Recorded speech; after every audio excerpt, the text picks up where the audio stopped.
campaign. Carl Cameron is here in Washington tonight. He's down at the hotel newly just about opened hotel that Donald Trump has built where he held that event today. Take us through this birther controversy, Carl, as the decision was made to go ahead and back away from it. Well, Donald Trump is trying to court the very independent voters that you were just talking to Tom about, moderates, swing Democrats, etc., and minorities. He spent a tremendous amount of time in the African-American community in the last couple of weeks, and there's frankly a bit of a ceiling for him there. So one of the ways to perhaps get a little bit more headroom would be to deal with this issue. So the decision was made in the last 2 days that he would actually make this announcement, and in doing so, he hopes to put it to rest. The campaign tried to keep it quiet. Trump hinted this morning to Maria Bartiromo on FBN that this might happen. Some of us in the press corps covering Trump had gotten wind that this might be happening.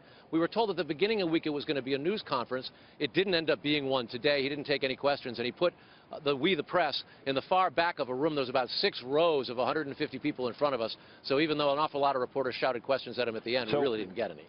What evidence does he have that Hillary, to base his claim that Hillary Clinton started the birther movement? Well, there's no doubt that the issue of whether Barack Obama, then a senator in 2007, was born in the U.S., started while he was running for the Democratic nomination. And though to call it evidence might be a bit of a stretch, there are at least 3 instances that they talk about that would give some credence to this. First, Mark Penn, longtime strategist and pollster for both Bill and Hillary Clinton, was her pollster and strategist in 2007, wrote a memo about a variety of issues that they should think about in terms of casting her as a more soft and reachable candidate. And one of the things that he did say was that Barack Obama has a lack of American roots, and his basic American values and culture are at best limited. And in that memo, Mark Pence said that they should do nothing explicit about it and stay away from it and talk instead about their own values. But there's a written document by a Clinton staffer mentioning this issue. Then comes the strange case of... Let me interrupt you, Carl. Let me interrupt you. She never said anything about this, right? She never said anything on this. She never said, correct? No. She never did anything about it. And did anybody in the campaign publicly say anything about it? Well, 2 cases in that instance.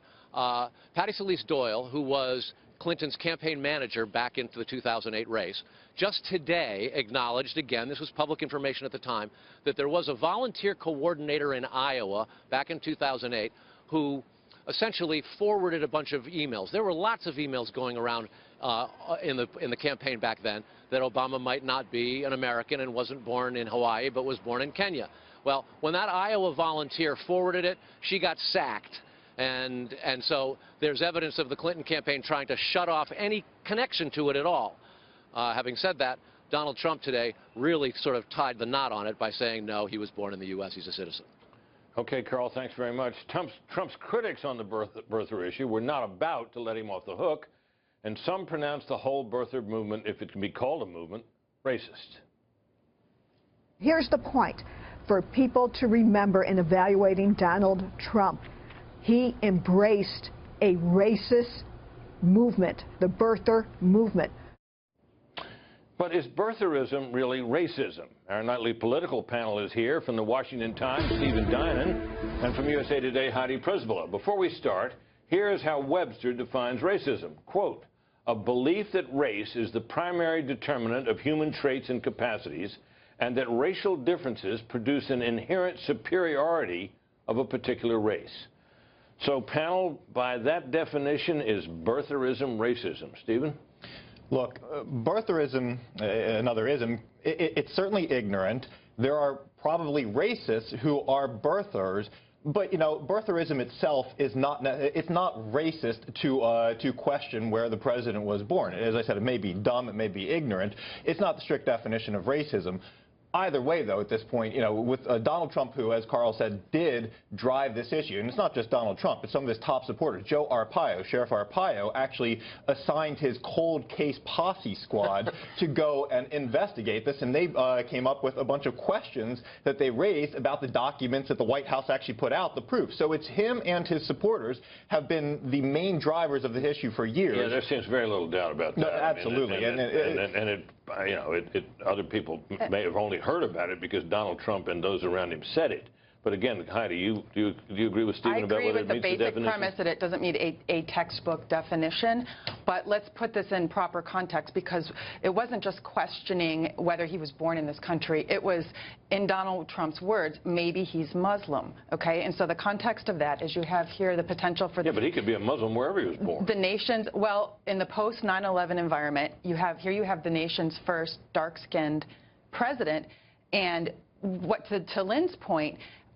To the people who are experiencing that, this feels like an effort to essentially delegitimize him. Right. So people take it one step further and say that is racism. It was clearly an effort to delegitimize him. After all, if in fact he was not born in America, that would raise questions about his qualifications to be president. So clearly it was an attempt to delegitimize him. I just always wonder when that word racism begins to be flung around, and you see, we're in a campaign now where the race has gotten tight. You're seeing the tightness in the national polls reflected now in some of the state polls.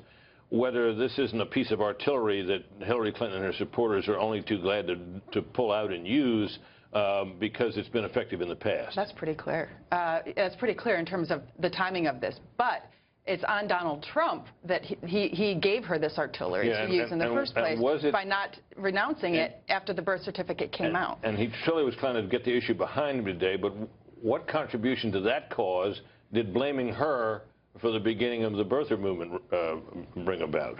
Politically unclear what effect this is going to have in terms of the battleground right now, which is the independents. But I think what it definitely will do is give her ammunition now as she's facing what we've all called an enthusiasm gap in some of these African-American communities, to go in there, to go in those barbershops and churches in North Carolina, in Virginia, and say, not only did he blame it on me, but he didn't issue your African-American president an apology for what he put him through all of those years. Yeah, you just heard that. Yeah, Stephen, your last word here. Yeah, no, that's absolutely right. This is about as well as Donald Trump could have handled this, being Donald Trump, but there are many better ways to have handled it, including ending this with an apology. That would have gained him a lot more, made it a lot more of a legitimate statement if he'd done that at the end. Heidi, Stephen, please stick around.